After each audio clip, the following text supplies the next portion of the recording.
Preludios de la Dragonlance, 5. Flint, rey de los Ghulis. Mary Kurkoff and Douglas Knauss. Audiolibro editado por Juan Pablo Flores Montaño. Para El Amo del Calabozo, 2024.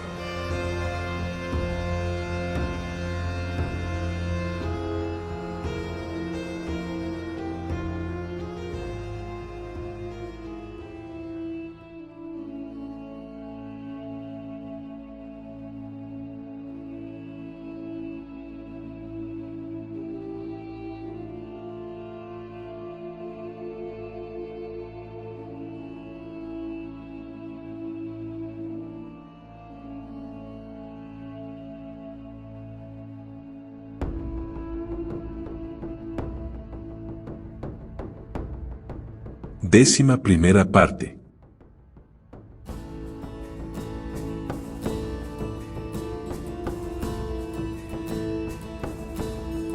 (22) Fuego en los ojos. La onda sonora de la carga de los Teiwar pasó con estruendo sobre los defensores de la ciudad.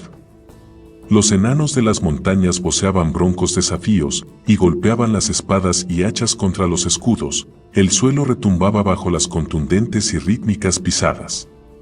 El ruido procedente de la oscuridad se expandió entre las hogueras repartidas por el campo abierto y dio a Flint y a los demás una ligera idea de la posición de los derros.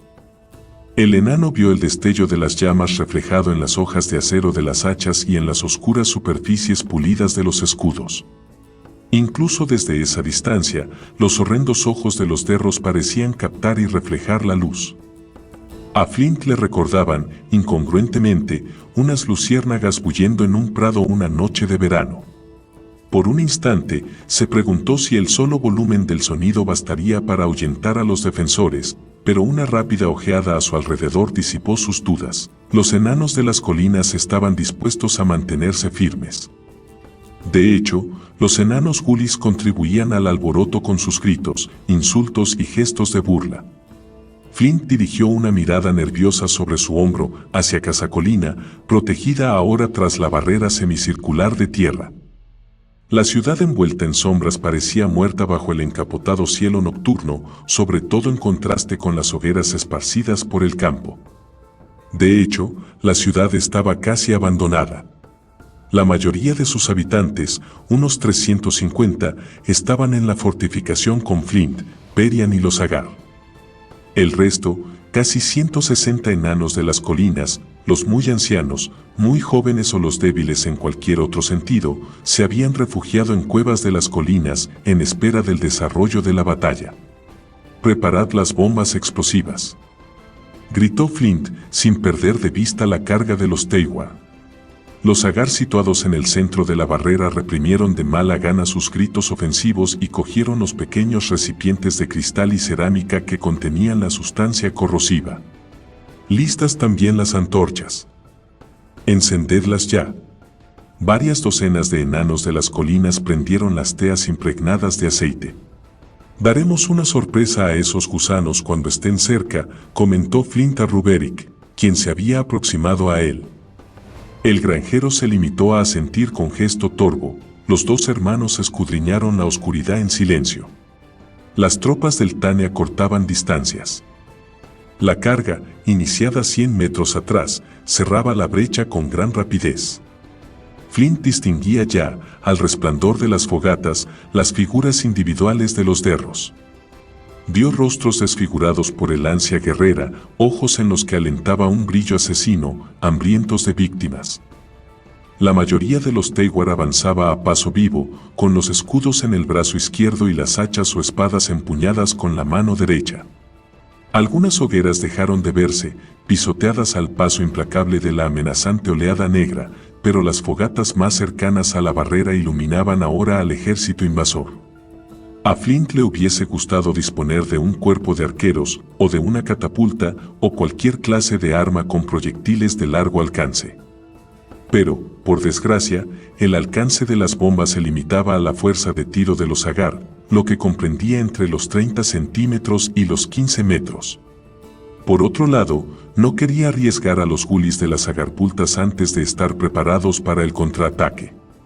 «Manteneos firmes en vuestros puestos», gritó a un par de jóvenes enanos de las colinas que habían empezado a echar ojeadas nerviosas sobre el hombro. Oyó a Perian gritar palabras similares de aliento en el flanco derecho defendido por Basalt y un pequeño grupo de enanos de las colinas respaldados por una reserva de percheros. Flint echó una fugaz ojeada a la izquierda, donde se encontraba Tybalt con el grueso de sus tropas ocultos tras la barrera. Entre aquel grupo, en alguna parte, estaban Hildy, su hermano Bernard y su hermana Fidelia. Recordó fugazmente a Bertina y Glynis, a quienes habían persuadido para que se encargaran de los niños evacuados a la seguridad de las colinas. Tybalt lo saludó con un ademán despreocupado y su gesto sereno e indiferente arrancó una sonrisa a Flint. Le sorprendió la cálida sensación que le producía saberse rodeado por su familia en estas horas críticas. Eran estupendos, se dijo para sus adentros, con no poco orgullo. ¿Falta mucho? Flint se volvió al hacerle la pregunta a Ruberick. El granjero seguía junto a él en lo alto de la fortificación. Poco, le respondió. Miró la enorme ballesta que manejaba su hermano. La culata del arma, de roble desgastado por los años y las inclemencias del tiempo, lucía una suave pátina por el largo uso. La traviesa de acero no estaba brillante, pero sí tensada con una fuerza innegable que ponía de manifiesto su solidez. En otros tiempos, había sido el arma de su padre. ¿Estás listo? Por toda respuesta, Ruberick levantó la pesada ballesta y la sujetó con firmeza mientras apuntaba a su diana, una diana que no eran los derros, sino un gran jarro de arcilla interpuesto en su camino. ¿Lo ves bien?, inquirió Flint, escrutando dudoso la oscuridad. El campo se iluminó fugazmente con algunos resplandores de luz amarilla, pero enseguida las sombras se abatieron de nuevo sobre el entorno. La idea parecía mejor a la luz del día que ahora. No te preocupes, gruñó Ruberick, estrechando los ojos por la concentración. Me las arreglé para aprender algo de lo que padre consideraba más importante, las armas. El granjero adoptó una postura agazapada y se quedó inmóvil como una roca a la espera de la orden de su hermano. Unos cuantos segundos más, dijo Flint con voz tensa. Divisó la diana en medio del paso de la horda atacante. Los derros se acercaron más. Aguarda un momento, aguanta. Ahora, dispara. Con un seco chasquido, la ballesta soltó el dardo acerado. El proyectil centelleó en la noche y se perdió en la oscuridad. Un instante después, una nube bien definida, un remolino de humo espeso, tan negro que se distinguía claramente en contraste con la creciente oscuridad de la noche, brotó del jarro de arcilla. «Buen tiro», gritó Flint, palmeando la espalda de su hermano.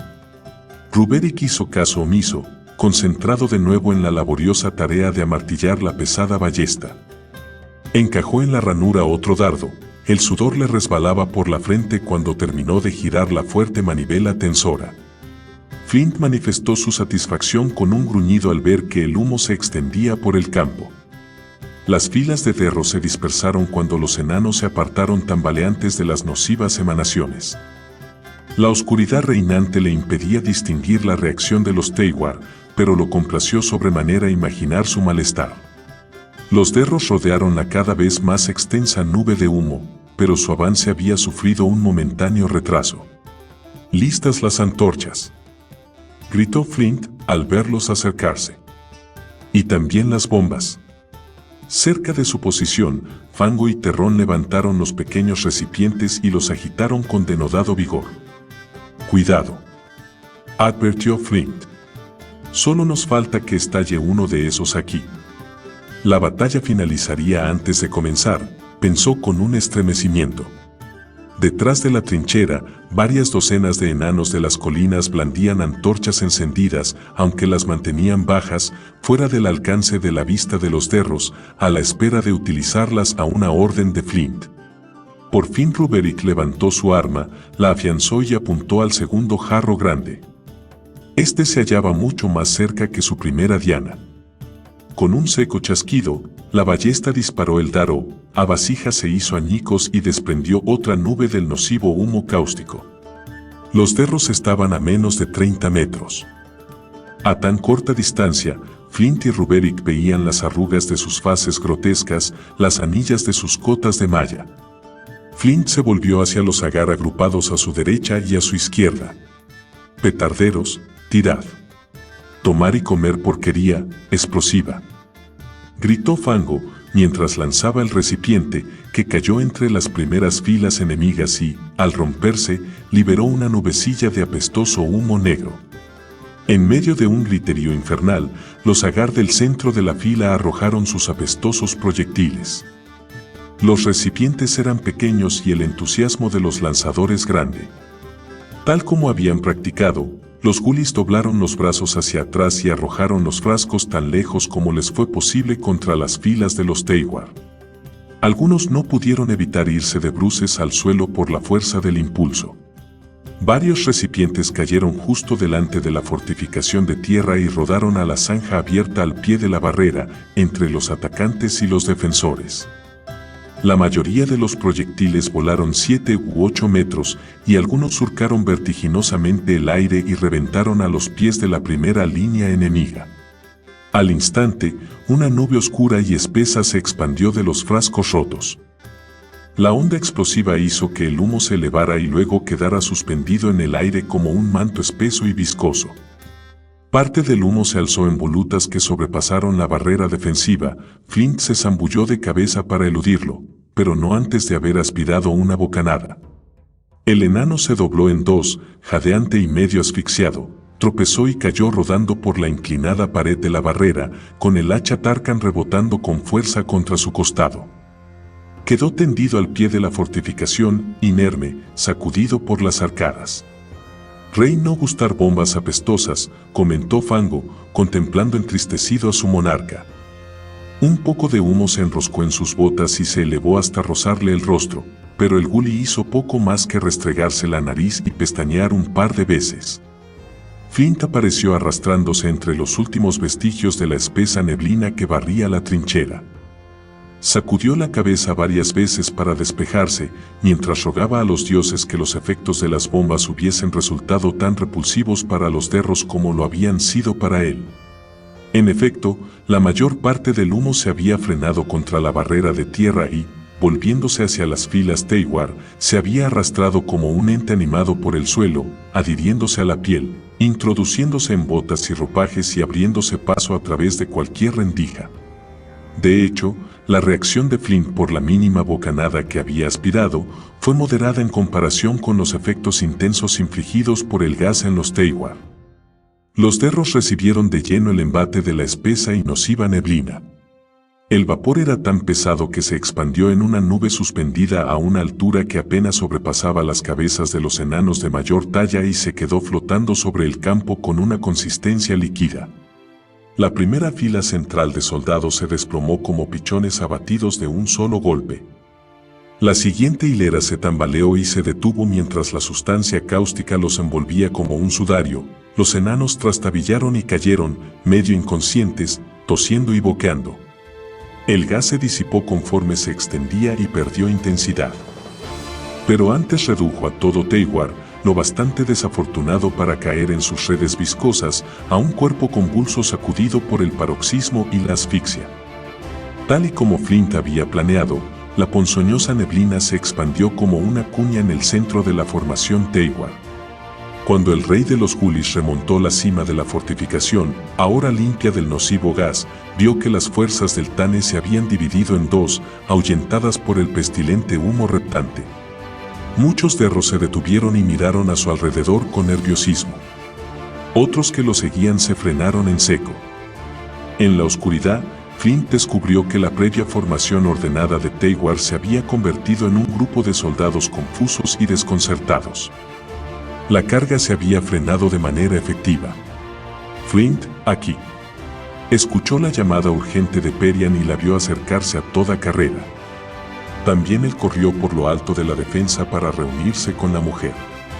«Los hechiceros de Pitrik», gritó la enana, apuntando a media docena de enanos que se había abierto camino entre las filas enemigas desde la retaguardia. «Nos alcanzarán con sus conjuros en cualquier momento». Flint divisó a los magos, claramente visibles a la luz de una hoguera cercana. Sus cabellos eran blancos pero emitían destellos rojos al reflejarse en ellos las llamas. Vestían largas túnicas oscuras que parecían incongruentes entre las relucientes armaduras negras de sus compañeros. «Van a empezar los fuegos artificiales», masculló Flint, mientras observaba a los derros de manera apreciativa. «Tengo una idea», susurró Ruberick. «Las antorchas están preparadas. ¿Qué te parece si esperamos a que estén más cerca y entonces les damos algo que los entretenga?» El granjero señaló las balas de paja empapadas en aceite que tenían preparadas al pie del parapeto. En su fuero interno, Flint deseó que la idea resultara tan efectiva, ahora en mitad de la noche y en medio del fragor de la batalla, como había imaginado durante las horas tranquilas de la tarde. ¡Qué gran idea!, exclamó Perian, dando a Ruberick una palmada en la espalda. El granjero se sonrojó. «Esperemos que funcione», dijo Flint. «Por supuesto que funcionará», replicó la mujer con un tono alegre que lo sorprendió.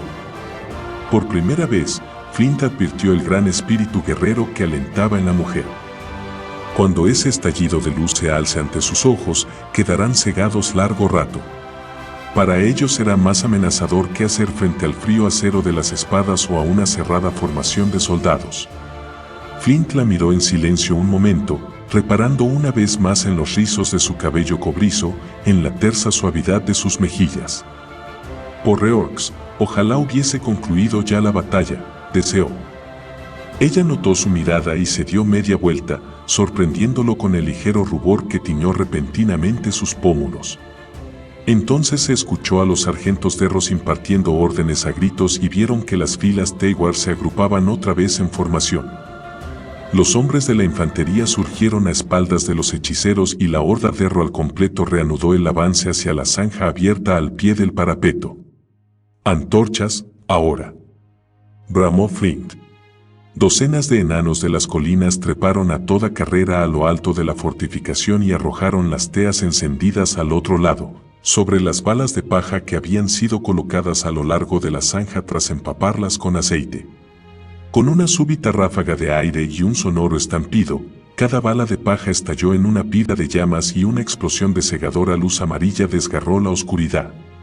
En medio de aullidos de dolor, los hechiceros se llevaron las manos a los ojos y retrocedieron tambaleantes. Rodaron por el suelo, chillando y gimiendo, con sus ojos de enormes pupilas temporalmente cegados. Los magos, más cercanos a la implacable irradiación, fueron los más afectados, pero los soldados situados tras ellos parpadearon molestos y aturdidos y se vieron forzados a dar la espalda al doloroso resplandor. De nuevo, Flint oyó a los sargentos maldecir y vocear y los derros reanudaron poco a poco el avance hacia las líneas enemigas. «He de regresar a mi puesto en el centro. Buena suerte», gritó a Perian, que también corría a su posición junto a Basalt.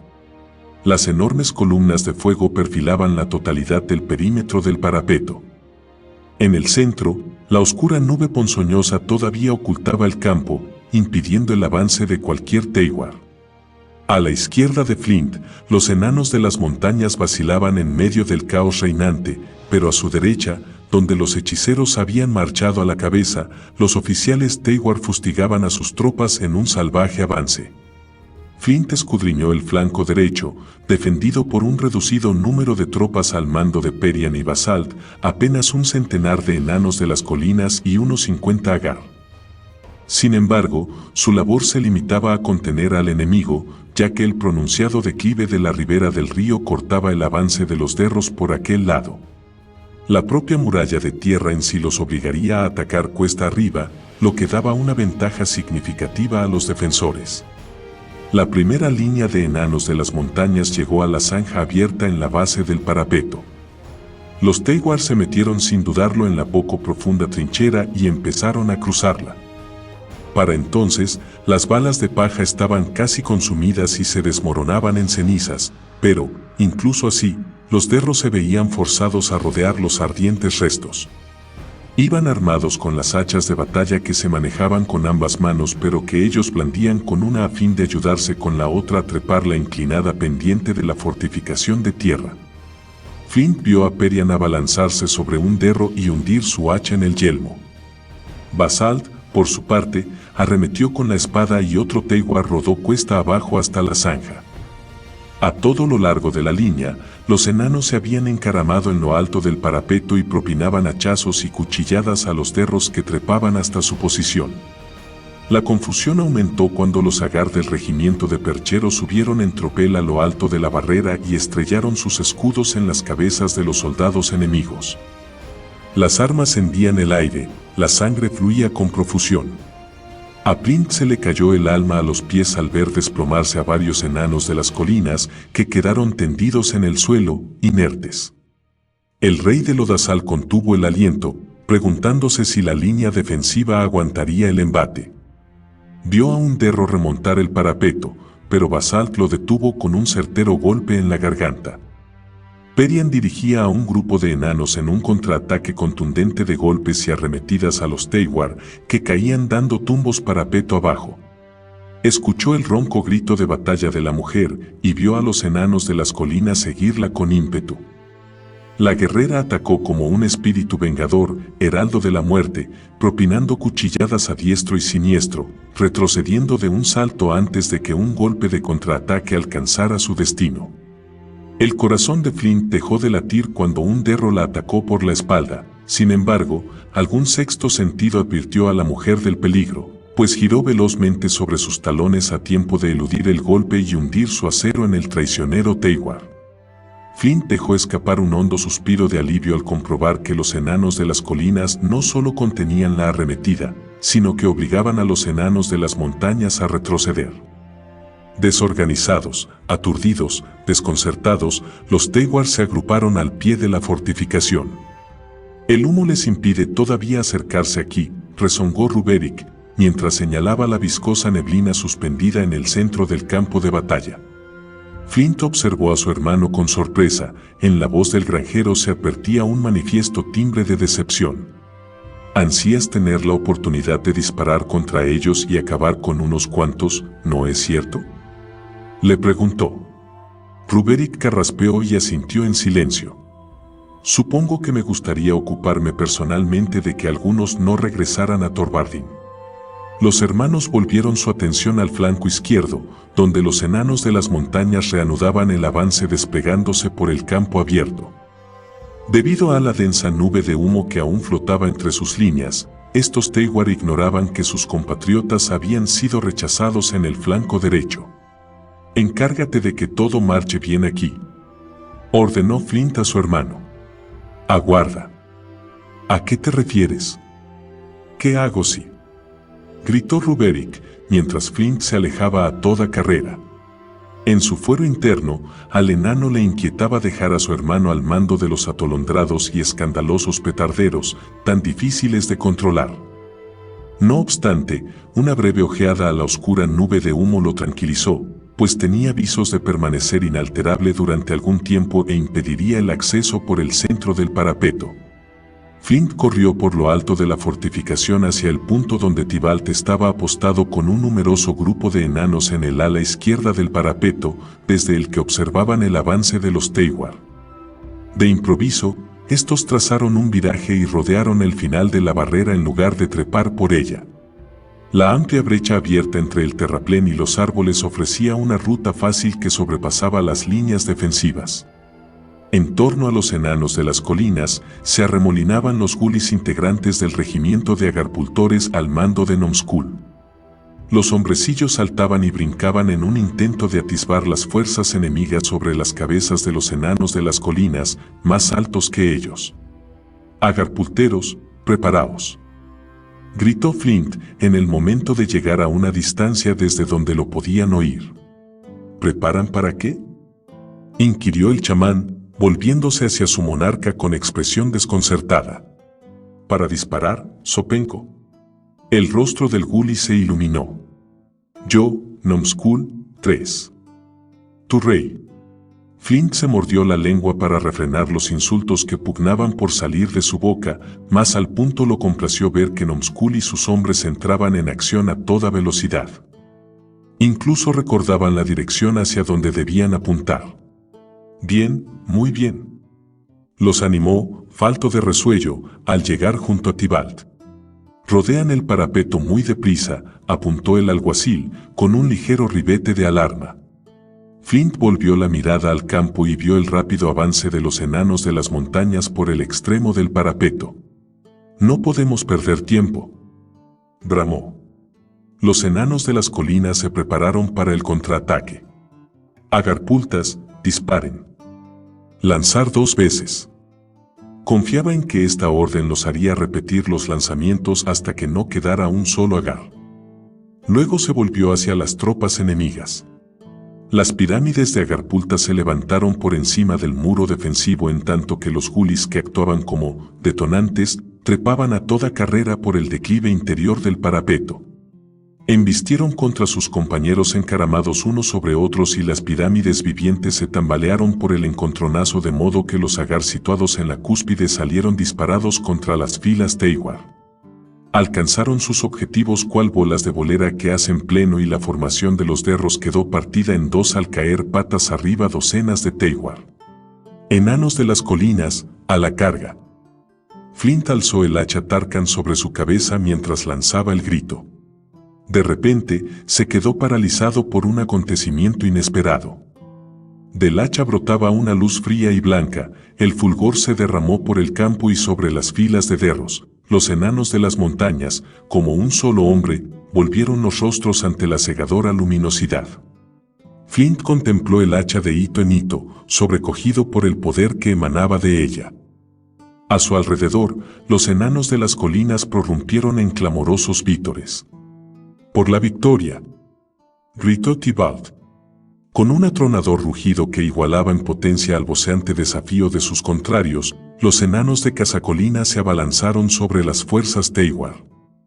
Flint divisó a Hildy, cuyo rostro era una máscara de inflexible determinación, bajar a toda carrera el declive del parapeto. Su hermano Bernard y su hermana Fidelia se encontraban también entre la multitud enfebrecida lanzada a la carga, pero no los localizó. «Por la gran traición», gritó Thor Hearthstone. El corpulento enano pasó como una tromba junto a Flint y aplastó el cráneo de un derro con su pesado martillo de hierro. El contraataque, rápido e inesperado, sembró la confusión entre las filas Teiwar. Los soldados se encontraron de pronto dispersos, sin la hegemonía de una formación compacta. Desesperados, en grupos de 2 y 3 individuos, los derros presentaron batalla a sus congéneres de las colinas. Se originó un caótico tumulto en el que se mezclaban el estruendo de las armas al chocar contra los escudos con los alaridos de los enanos. Sobre las cabezas de los combatientes, volaban los cuerpos de muchos valientes agar. Las agarpultas alcanzaban sus objetivos con notable puntería tras los días de práctica intensiva y los gulis se estrellaban con gran efectividad contra las apretadas filas de soldados Teiwar. El misterioso halo luminoso envolvía a Flint mientras dirigía el violento asalto contra sus congéneres de las montañas. El enano blandía su hacha Tarkan con una fuerza brutal que descargaba a diestro y siniestro conforme se internaba en las filas enemigas. El reluciente acero hendió el lustroso peto negro de un Teiwar con un hachazo certero que acabó con la vida del soldado. Flint se revolvió para frenar la andanada de golpes que se le venía encima. Otros 2 derros se desplomaron con los yelmos y los cráneos destrozados. Otro de sus adversarios emitió un alarido y retrocedió, con los ojos abrasados por el cegador brillo de la acerada hoja. Otros estrecharon los párpados y se lanzaron al ataque, con los rostros desfigurados por una mueca de odio. Pero fueron incapaces de resistir el ardiente fulgor, y Flint acabó sin dificultad con todos aquellos que no huyeron. El estruendo de la contienda resonaba en sus oídos como un continuo y discorde entrechocar de metal contra metal en el que, cada vez con más frecuencia, se entremezclaban los alaridos y gemidos de los heridos. Todo cuanto veía Flint era un cerco de guerreros adversarios, cuyos semblantes expresaban crueldad, odio y temor en una constante alternancia. La retina del enano captó una fugaz imagen de su hermana Fidelia, ataviada con un viejo peto de cuero y manejando una horca con mortífera efectividad, ensartaba a los derros por el estómago y los derribaba al suelo, donde los remataba. Notó que a su alrededor la presión ejercida por los enanos de las colinas desbarataba poco a poco las formaciones de los Teiwar. En la creciente confusión, Flint se adentró más en las filas enemigas arrastrando tras de sí a los enanos de las colinas que luchaban a su lado, como si su sola fuerza de voluntad actuara como un imán sobre ellos. Oyó el ronco gruñido que Tybalt exhalaba de manera acompasada a cada mandoble que propinaba con su espada de doble asimiento. De un modo mecánico, como impulsado por la cadencia del sonido, Flint lanzó un grito de guerra y saltó hacia adelante para descargar un nuevo golpe contra Othrodawr. El enano advirtió que su hacha relucía más que nunca y que el mango empezaba a calentarse entre sus manos. La sangre de los derros muertos empapaba el acerado filo de la hoja. En su avance, Flint llegó junto a Garth, que estaba sentado sobre el cuerpo desplomado de un Teiwar inconsciente. «Camisa dura», protestó el Agar apuntando el peto metálico del guerrero para mostrar dónde había aterrizado después de salir disparado de la Agarpulta. «Cabeza más dura», señaló Flint, mientras palmeaba la espalda del gully y señalaba al Teiwar caído. De repente, los ojos de Garth se abrieron de par en par, desorbitados por la sorpresa. «No», gritó Flint, al ver emerger del pecho del Agar la ensangrentada punta de una espada. Ensartado por la espalda, Garth se desplomó de bruces. La mirada de Flint quedó prendida en los enormes ojos dementes del despreciable derro que lo había atravesado. Aquellos ojos se desorbitaron aún más cuando Flint se abalanzó sobre él y hundió la centelleante hacha en la frente del Teiwar. El adversario cayó sobre el pequeño cuerpo de su víctima y Flint pestañeó repetidamente para ahuyentar unas lágrimas de angustia y cólera que acudían a sus ojos. En ese momento se le echó encima otro enano de las montañas y apenas tuvo tiempo de frenar la embestida. Se alejó del cadáver de Garth y retrocedió, perdido el equilibrio por la brutalidad con que el derro había arremetido con su hacha. Escuchó a Hildy gritar a su lado, pero no pudo librarse del agresivo Teiwar. Un hacha pequeña pasó zumbando y se hundió en la cabeza de su adversario. Al punto, un enano de las colinas se plantó a su lado. Flint se volvió para darle las gracias y se encontró con su hermano Bernard. Giró sobre sus talones para acudir en ayuda de Hildy, pero la muchacha ya había dado cuenta de su oponente con un certero golpe de espada. No obstante, los derros presionaban por todas partes y pronto el enano se encontró retrocediendo para no caer en un cerco. Bernard y Hildy combatieron a su lado, hombro con hombro, conteniendo a la desesperada el renovado ataque del enemigo. La hoja de una espada alcanzó a Flint en el antebrazo y el enano gritó de dolor. Otros dos derros arremetieron contra él, con una mueca cruel impresa en sus semblantes.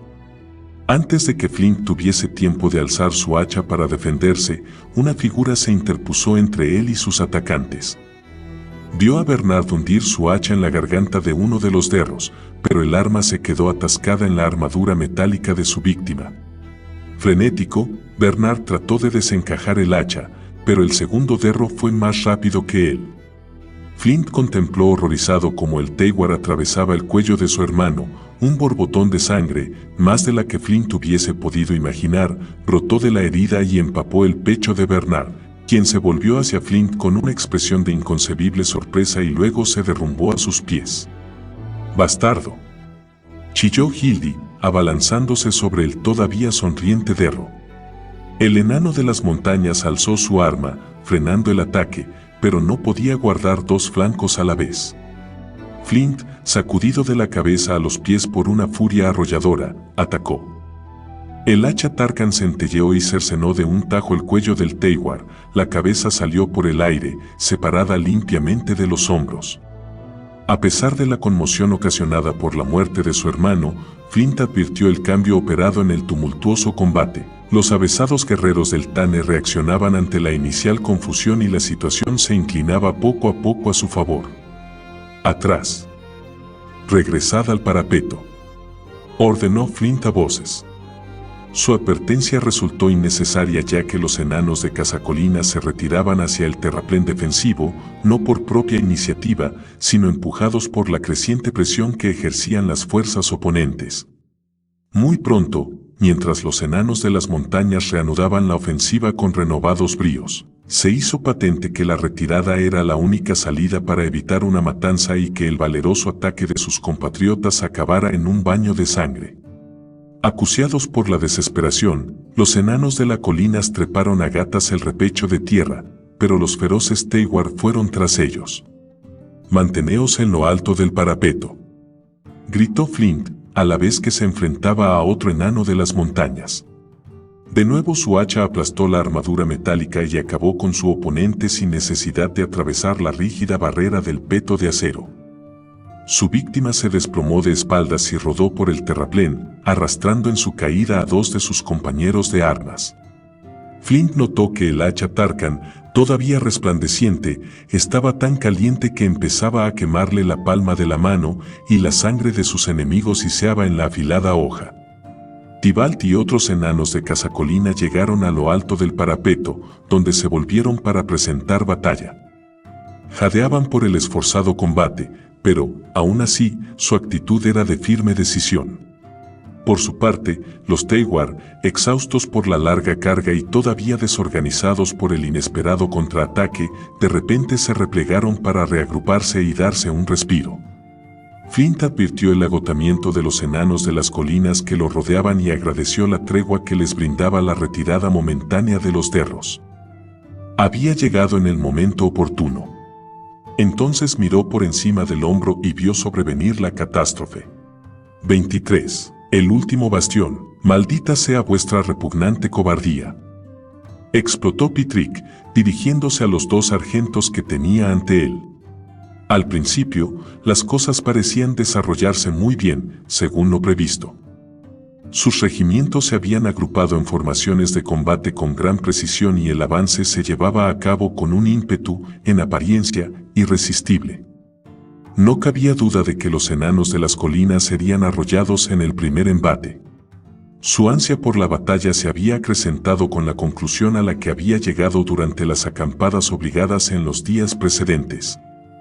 Había rumiado y maquinado para sus adentros, había maldecido en voz alta, todavía atormentado por la certeza de que Perian estaba viva y fuera de su alcance. Mas, cuanto más pensaba sobre ello, más se convencía de que la joven capitana se encontraba aquí, en Casacolina, de nuevo al alcance de sus manos. Después de todo, ¿no había convivido en Odasal con el enano de las colinas, quien, en opinión de Pitrick, personificaba la perniciosa terquedad de Casacolina? ¿Y cómo poner en duda que Flint Fireford correría en defensa de su ciudad? Por consiguiente, era lógico pensar que Perian también estaría allí. Tal conclusión avivó la hoguera de odio que ardía en su interior y acrecentó su determinación de arrasar la ciudad con todos sus habitantes. Sin embargo, el primer ataque de sus tropas había sido rechazado y ahora tenía ante sí a estos dos quejumbrosos soldados balbuceando sus patéticas excusas.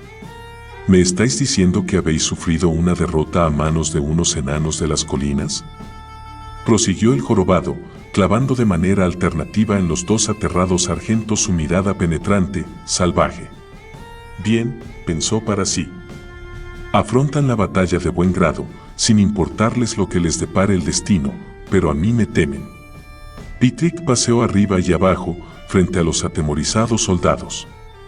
Cojeaba de manera ostensible, pues el pie lisiado lo torturaba, el dolor lo distrajo momentáneamente del asunto que tenía entre manos. Sacudió la cabeza para despejarse. La cólera que embargaba al comandante del ejército Derro lo sacudió de pies a cabeza. Enfurecido, contempló sus manos trémulas, demasiado temblorosas para sostener un arma o invocar un hechizo. Cada fibra de su cuerpo clamaba por la muerte de estos dos fracasados, por descargar toda su ira en sus cuerpos miserables. Pero no podía hacerlo. Pitrick tuvo que enfrentarse al hecho indiscutible de que esta batalla no se vencería con facilidad. Poco a poco, dominó la cólera y recobró el control de sí mismo hasta que por fin fue capaz de hablar con normalidad. Se volvió a la pareja de veteranos que habían dirigido el primer ataque contra el parapeto defensivo de Casacolina. A su alrededor, las hogueras encendidas por los enanos de las colinas casi se habían consumido. De nuevo retornaba la densa y protectora oscuridad, rota solo por las rojas ascuas ardientes. Muchos derros se reunían en pequeños grupos, junto a sus sargentos, en espera de nuevas órdenes. Otros atendían a los compañeros afectados por el maligno as. Aquí, lejos de los adversarios, la noche se extendía sobre ellos como un protector manto de seguridad. Sin embargo, allá al frente, junto a la zanja abierta a lo largo del parapeto, todavía ardían las balas de paja y desprendían un doloroso resplandor en la fría noche. Las balas habían sido empapadas con aceite, comprendió Pitrick, una treta cruel que había dado un resultado excelente. No obstante, los enanos de las colinas no tardarían en pagar aro su astucia. Un soplo de brisa llevó hasta sus fosas nasales el hedor del humo negro. Pitrick torció el gesto y volvió la mirada hacia la espesa neblina que todavía se interponía entre sus fuerzas y la parte central de las defensas de Casacolina. No importaba, avanzaría por los flancos. Los destruiría. Aquella idea le recordó a los dos Teiwar de reluciente armadura negra que seguían firmes ante él. Los oficiales contemplaban su rostro crispado por la furia que lo consumía. Vacilante, uno de los soldados se dirigió a él. Pero, Excelencia, balbuceó el sargento, un veterano de muchas batallas y cabellos canosos, luchan como demonios, como locos posesos. Disponen de armas y mantienen una disciplina. Vos mismo habéis olido los gases nocivos que nos han arrojado. Además, se protegen tras ese parapeto, fuera de nuestro alcance. ¿Y el fuego?, abundó su camarada. Los hechiceros quedaron cegados por completo y el resto de las tropas sufren agudos dolores. Estúpidos. No permitiré más retrasos. Reanudad el ataque. Espetó el jorobado con voz estridente. Pero, uno de los sargentos abrió la boca para expresar su oposición, pero la cerró al advertir la mirada de su comandante. No más retrasos, reiteró Pitrick, bajando el tono de voz hasta convertirlo en un siniestro susurro. Con un gesto maquinal, su mano aferró el amuleto de hierro que colgaba sobre su pecho. Entre los dedos escapó un fulgor azulado, y los ojos de su sargento se desorbitaron por el terror. La luz se derramó como un humo espeso en torno a la oscura figura del hechicero y se aproximó lentamente hacia los atemorizados soldados. Un velo rojizo de odio enturbió la vista de Pitrick. El hechicero apretó los dientes, inhaló en cortos jadeos, en tanto procuraba recobrar el control una vez más. «Atacaremos ahora mismo, Excelencia», barbotó uno de los sargentos. Los dos oficiales se dieron media vuelta y se alejaron a trompicones en su afán por huir de su demente líder. Pitrick dio un paso hacia ellos, tentado todavía de reducir a cenizas a uno de los dos, como advertencia de las consecuencias que acarrearía el fracaso. Pero el simple hecho de dar un paso le produjo unas ardientes punzadas de dolor en la pierna. Se mordió los labios y olvidó por el momento a sus recalcitrantes oficiales. Por las oscuras deidades. Cómo le dolía el maldito pie. Dio rienda suelta a su agonía con un chillido penetrante, un sonido que denotaba tanta ira que aterrorizó a las tropas que lo escucharon. Después, Pitrick caminó renqueante en pos de los dos sargentos. Encontraría a los hechiceros, hablaría con ellos en persona. Iban a saber qué locura habían cometido al retirarse. Después de largos y dolorosos minutos de caminata, localizó a las 6 figuras vestidas con túnicas. Los hechiceros estaban en cuclillas y sujetaban sobre sus ojos abrasados unas compresas frías de hierbas machacadas. «Estúpidos. Idiotas. Imbéciles», chilló, metiéndose entre los desconcertados magos y obligándolos a incorporarse por medio de patadas. «No podéis rendiros ahora. El enemigo nos ha infligido un golpe, así que tenemos que devolvérselo más fuerte». «Pero, maestro», gimió uno, arrastrándose de rodillas hasta él y sin levantar la cabeza. «Nuestros ojos, apenas podemos ver. Malditos vosotros y vuestros ojos si no os levantáis ahora mismo y atacáis», bramó el jorobado. «Venid conmigo. Los aplastaremos con fuego y magia. Arriba, charlatanes obtusos. Hemos de dirigir el asalto. Lentamente, de mala gana, los hechiceros se incorporaron. Siguieron a Pitrick, que se dirigió renqueando sobre el embarrado terreno hacia el parapeto de los enanos de las colinas. A medida que caminaba, el dolor que martirizaba el pie del jorobado empeoró, la torturante agonía creció hasta un punto tal que amenazaba con superar y anular cualquier otra sensación. Pero Pitrick estaba acostumbrado a este dolor y lo convirtió en una especie de ejemplo brutal que demostrara a sus hombres la verdadera valía de su raza. Aceleró el paso, castigándose intencionadamente, mofándose de la debilidad de los que lo rodeaban. También sus ojos sufrían con el resplandor de las fogatas esparcidas por el campo de batalla, pero se obligó a mirar más allá del brillo cegador, hacia el enemigo encaramado en lo alto de la fortificación. Divisó una larga y variopinta hilera de enanos, gruñó para sus adentros al pensar que semejante atajo de especímenes enclenques había rechazado el ataque de los jactanciosos hombres de la Casa de la Guardia, que tanto se vanagloriaban de su habilidad militar. No se volvería a repetir. Conforme se aproximaba, Pitrick vio el combate que se libraba en lo alto del parapeto.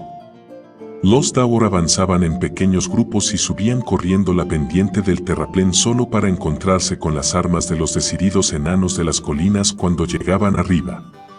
Uno tras otro, los asaltos fracasaban al morir los derros en lo alto del parapeto o al retroceder los supervivientes, ya fuera rodando cuesta abajo o corriendo de vuelta a la zanja de la base. Y ahora os mostraré cómo atacar. Comenzó Pitrick con voz estridente para atraer la atención de los otros hechiceros. Sin piedad. Sin vacilación. Aferró el amuleto de hierro y recorrió con la mirada el parapeto con el propósito de localizar al cabecilla de los enanos de las colinas. En el tumulto de la enconada batalla librada entre las fuerzas atacantes y las filas defensoras, era difícil distinguir quién estaba al mando. De nuevo vio cómo sus tropas de élite eran rechazadas, empujadas literalmente desde lo alto del terraplén por sus tenaces oponentes. Solo tenía que encontrar a su cabecilla. Entonces lanzaría un único y potente conjuro, y toda la cohesión de la formación rival se iría al traste. De repente se quedó petrificado, con la mirada fija en una enana de cabellos largos que combatía en el centro de la posición enemiga. Parpadeó, pero, al mirar de nuevo, sus sospechas se tornaron poco a poco en certeza. Era una mujer joven que manejaba el hacha con mortífera precisión. Bajo el yelmo, los mechones cobrizos le enmarcaban el rostro. «Perian Cyprium. Está aquí», gritó Pitrick, indiferente a las miradas perplejas de los hechiceros que lo acompañaban. Al punto, levantó la mano y apuntó con el índice a la joven. Casi podía saborear los efectos que el mágico proyectil de fuego infligiría a la mujer que había despertado en él un deseo tan arrollador como el odio que ahora lo consumía. Pero algo detuvo su mano. Los hechiceros aguardaban expectantes mientras su maestro contemplaba con fijeza a la joven enana. La pasión vehemente que creía olvidada surgió de nuevo con abrumadora fuerza y se enseñoreó de su cuerpo atormentado. Al fin tomó una decisión. No la abrazaría con su magia, todavía. Un proyectil de fuego era una muerte demasiado rápida, demasiado impersonal para Perian Cyprium. Merecía algo mucho mejor, que fuera consciente de que la poseía y de que la muerte vendría después, de un modo lento, muy lento. Incluso existía la posibilidad de que llegara a apreciarlo. Por un instante, experimentó una viva sensación de placer al imaginarla de rodillas, suplicándole clemencia. Una parte de su mente empezó a discurrir la respuesta que le daría. De repente, de una manera violenta, la batalla reclamó toda su atención. «Toque de retirada», gritó al corneta y a los hechiceros, «preparad vuestros conjuros». Las penetrantes notas del cuerno resonaron por el campo y los derros encaramados en lo alto del parapeto retrocedieron con premura a la relativa seguridad de la zanja. Al mismo tiempo, sus ojos se posaron brevemente en Perian. Después, se dijo. La cogeré después. La encontraré, la haré venir a mí por medio de la magia o a la fuerza, tanto da. Ahora. Destruidlos. Aulló Pitrick. Su mano se cerró en torno al amuleto. La luz azul brotó con ímpetu y envolvió al jorobado en una aureola escalofriante mientras lanzaba su conjuro. El poder mágico estalló con violencia. Basalt se encontraba en lo alto de la fortificación, en el flanco derecho, firme en su puesto, abatiendo a los derros con su hacha. La batalla se libraba desde hacía una hora, aunque a él le parecía que llevaba toda su vida inmerso en ese continuo combate agotador y ese estridente fragor de dolor y muerte. En principio, el miedo lo había dominado y cada golpe propinado se reducía a una cuestión de vida o muerte. Sin embargo, con cada victoria individual había crecido la seguridad en sí mismo y con ella, su cólera. Ahora golpeaba con fría y mortífera precisión, matando para vengar la muerte de su padre, de Moldon, de todos los enanos anónimos que en aquel momento caían a su alrededor. Perian luchaba cerca de él, sorprendiendo al joven enano con su habilidad y tenacidad. Se enfrentaba a sus compañeros de antaño con gritos broncos y desafiantes. Los soldados de negra armadura que reconocían a su antigua capitana, vacilaban un instante antes de entrar en combate con ella. Pero aquella breve vacilación era crucial. La joven, blandiendo su hacha con fuerza brutal, conseguía rechazar todos los ataques. Basalt vio a un enano de las montañas alcanzar la cima del repecho, entre Perian y él. El soldado alzó el hacha ensangrentada y arremetió contra la joven enana. Basalt giró sobre sí mismo y barrió al Teiwar del parapeto con un hachazo salvaje. «Buen trabajo», dijo Perian, esbozando una mueca. Su faz, arrebolada por el esfuerzo, resplandecía de excitación y ardor combativo. De pronto se oyó el toque de un cuerno, y los enanos de las montañas se retiraron del parapeto. «Los hemos rechazado otra vez», gritó Basalt para sus adentros, enardecido. Pero Perian vio a 6 figuras que avanzaban entre las filas de las tropas del Tane y entonces, entre ellos, divisó la silueta oscura y retorcida de su mortal enemigo, Pitrick. Lo miró, incierta por un momento de la amenaza, pero entonces vio el fulgor a su lado y el pánico la hizo reaccionar con rapidez. «¡Al suelo!», gritó, mientras se zambullía de cabeza en el parapeto.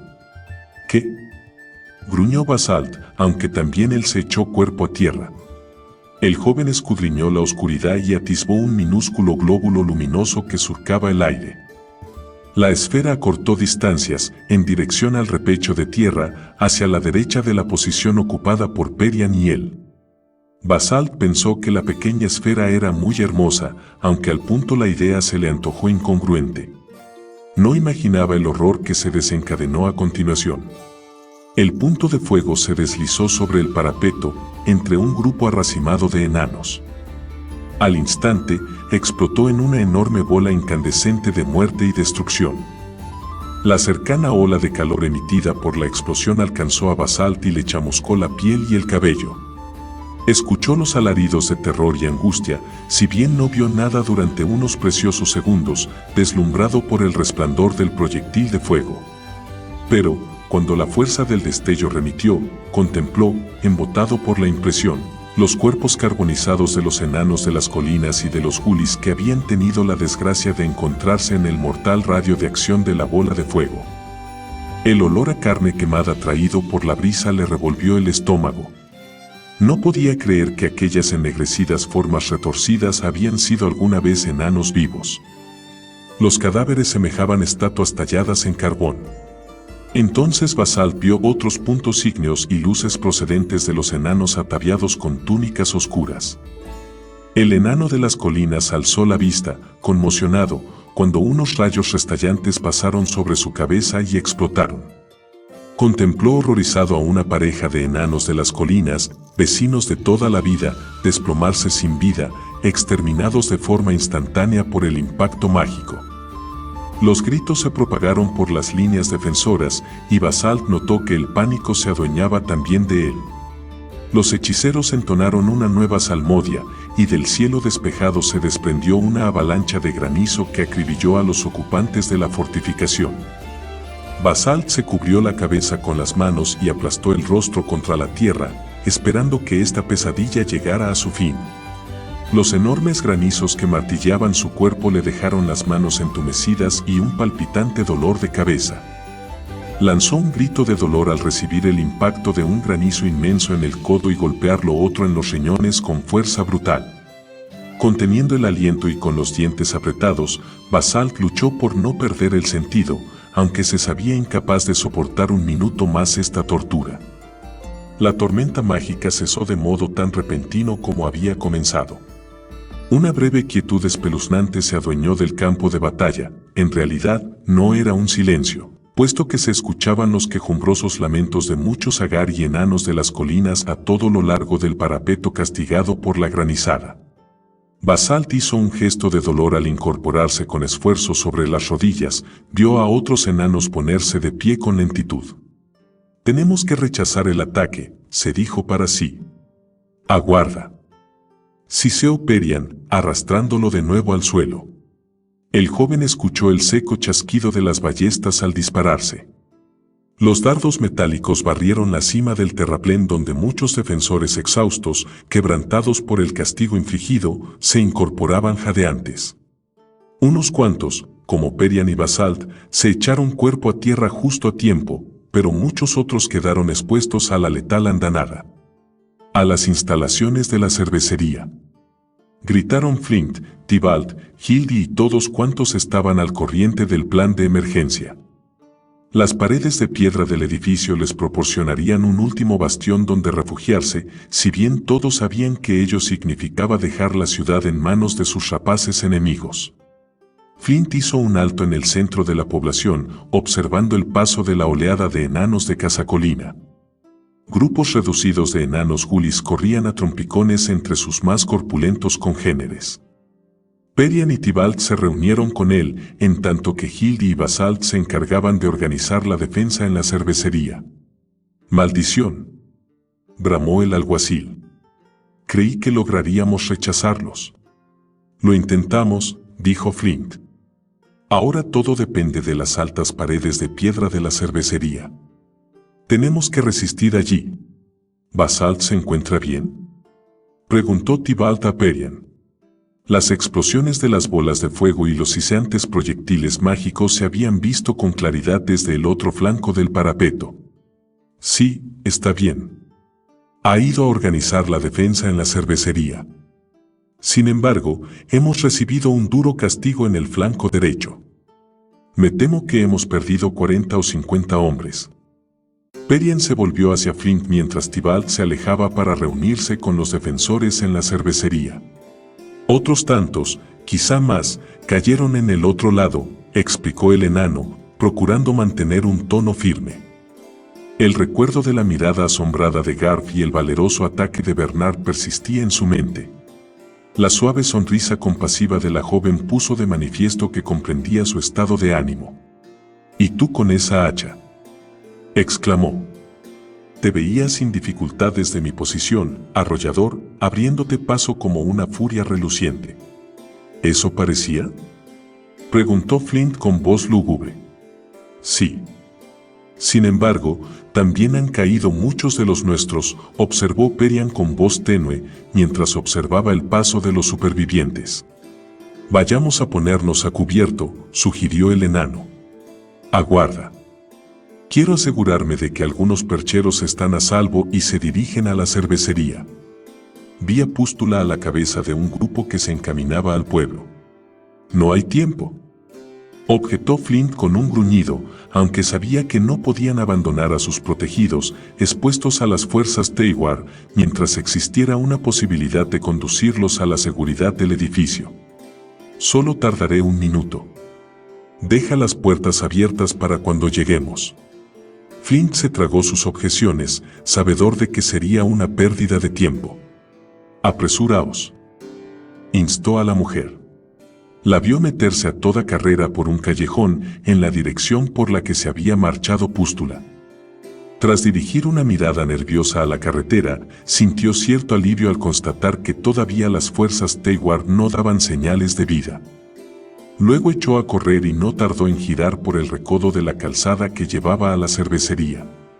La muralla de piedra del enclave se alzaba un poco más adelante, el último reducto de los defensores de Casacolina. Sin duda, era un bastión seguro al que solo se podía acceder por una puerta abierta en la muralla que rodeaba el patio. El grosor de la base del muro medía entre 2 metros y 2 metros y medio.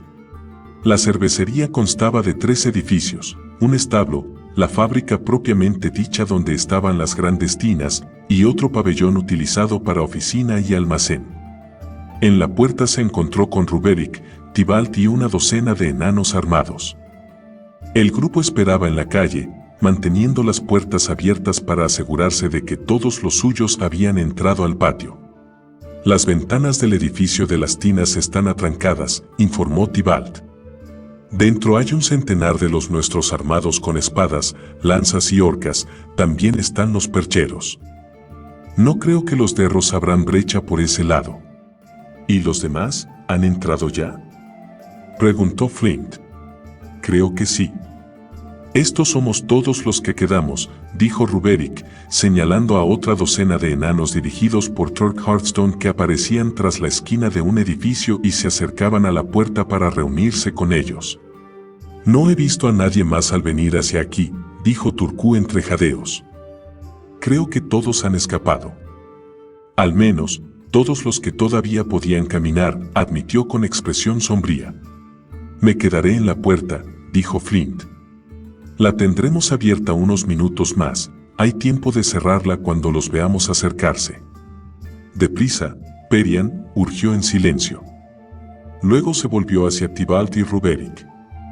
Ide al edificio de la fábrica y comprobad cómo se las arreglan Basalt y Hildy. Tenemos que estar preparados para un ataque por la retaguardia. Los dos hermanos Fireforge asintieron en silencio. Estrecharon las manos de Flint y, por un momento, permanecieron así, callados, unidos. Basalt y tú habéis dado a Casacolina una oportunidad, le dijo Ruberick con voz queda. Sea cual fuere el destino que nos aguarda, tenéis nuestra gratitud. Turbado, Flint carraspeó. ¿A qué te refieres con el destino que nos aguarda?, dijo, guiñando un ojo. Sus hermanos sonrieron a pesar de la forzada jovialidad de su voz y luego se dieron media vuelta y entraron en el patio. Flint dirigió una mirada a la elevada muralla y se dijo que el pueblo, tal vez, tuviese todavía una oportunidad. Cierto que estarían sitiados, sin posibilidad de escapar o de aprovisionarse, pero a los enanos de las montañas no les iba a resultar tarea fácil derrotarlos. Si conseguían rechazar el ataque durante cierto tiempo, aunque no tenía idea de hasta cuándo podía llegar ese cierto tiempo, quizá lograran sobrevivir. El enano se volvió de nuevo hacia la calle. Se oía el ruido de las tropas enemigas al acercarse, si bien todavía no se divisaba nada en la distante oscuridad. ¿Dónde estaba Perian? Perian dobló la esquina de un viejo almacén y miró a un lado y a otro de la calle. Al no ver señales de los Agar, no supo si sentirse aliviada o preocupada. Entonces escuchó un ruido procedente del oscuro interior de una tienda de comestibles cuya puerta estaba abierta de par en par agazapada, cruzó velozmente la calle y se asomó al establecimiento. Reina Perillana. Coger comida para fortaleza. Pústula, sonriente, mostró el resultado de sus esfuerzos por reunir tocino, encurtidos y otras provisiones. La enana Agar tenía la boca con un cerco de azúcar, al parecer, parte de las provisiones las transportaba en su interior, pero el delantal estaba a rebosar de comida. Otros enanos guli salieron de la oscura trastienda cargados con trozos de cerdo, quesos, pan y melones. Bien, Pústula, una idea estupenda. Pero tenemos que apresurarnos. ¿Quedan más de los vuestros por los alrededores? La guli asintió con un cabeceo. Estos otros, tener hambre y buscar comida. Bien. Ahora, corred hacia la fortaleza tan rápido como os sea posible. Ordenó Perian con voz tensa. Pústula se quedó momentáneamente desconcertada, pero enseguida salió disparada hacia la puerta. Los otros Agar, casi una docena entre enanos y enanas, corrieron en pos de la camadera real. Perian salió de la tienda tras ellos y dirigió una mirada nerviosa a ambos lados de la calle. Escuchaba el golpeteo de fuertes pisadas hacia el oeste, a pesar de que los derros se hallaban todavía a bastante distancia. Con alivio vio que Pústula y sus compañeros desaparecían por la esquina en dirección a la cervecería. ¿Quedarían más rezagados? Miró a su alrededor, sus sensitivos ojos escudriñaron sin dificultad la oscuridad, pero no divisó a ningún otro gully. El sonido de la marcha de los Teiwar se aproximaba a la calle mayor, pero no se veía todavía a ningún derro a este lado de la avenida. Giró sobre sus talones y se encaminó hacia la cervecería. La estructura del edificio, con la alta y uniforme muralla ofreciendo protección, entró en su campo de visión. La puerta estaba justo a la vuelta de la esquina y allí encontraría a Flint. Una carrera corta y rápida y alcanzaría el refugio de las instalaciones antes de que lo hiciesen los Teiwar. Un fogonazo de luz azulada alumbró la calle y Perian comprendió que Pitrick estaba cerca. «Ven aquí». La orden, que parecía provenir de la nada, levantó ecos en la noche. Perian escuchó la voz del hechicero en el mismo momento en que se disponía a correr, pero la fuerza inmanente de esa voz, de esas dos palabras, la frenó. La joven giró sobre sí misma para enfrentarse a él, dispuesta a gritar todo su odio y repulsión. En lugar de eso, dio un paso hacia el jorobado. Boquiabierta por la sorpresa, se miró los pies mientras avanzaba otro paso hacia el repulsivo enano. «Sabía que te encontraría», se jactó el hechicero. La joven intentó articular una palabra desafiante o levantar el hacha para defenderse, pero su boca permaneció cerrada y sus brazos caídos a los costados, sin fuerza. Sintió, sin poder hacer nada por evitarlo, que el hacha resbalaba de entre sus dedos entumecidos. El arma cayó al suelo. Se produjo otra irradiación de luz azulada, y Perian vio su imagen reflejada en las pupilas de Pitrick. La miraba con lascivia, casi relamiéndose, mientras ella daba otro paso inseguro. Perian pensó en la sólida muralla de la cervecería, en Flint, que la aguardaba en la puerta. La idea detuvo su avance, plantó firme los pies en el suelo, resistiendo la fuerza apremiante del hechizo de Pitrick. Pero el derro levantó la mano y la llamó con un ademán cortés. Una vez más, avanzó otro paso hacia él, debatiéndose contra el impulso con toda su fuerza de voluntad, pero incapaz de resistirse a su poder. Perian miró de hito en hito la horrenda figura del hechicero, erguido todo cuanto le permitía su deformación, aunque la joroba lo obligaba a adoptar una postura inclinada. Los inmensos ojos centellearon, brillando en la noche como tizones ardientes. Flint. Quiso gritar su nombre, guarecerse entre sus brazos, pero ante ella solo estaba la burlona sonrisa y la amenazante figura de Pitrick, más próxima con cada paso que daba. El jorobado se puso en jarras y esbozó una sonrisa, seguro de sí mismo, mientras Perian avanzaba tambaleante. En cuestión de segundos la tendría a su alcance.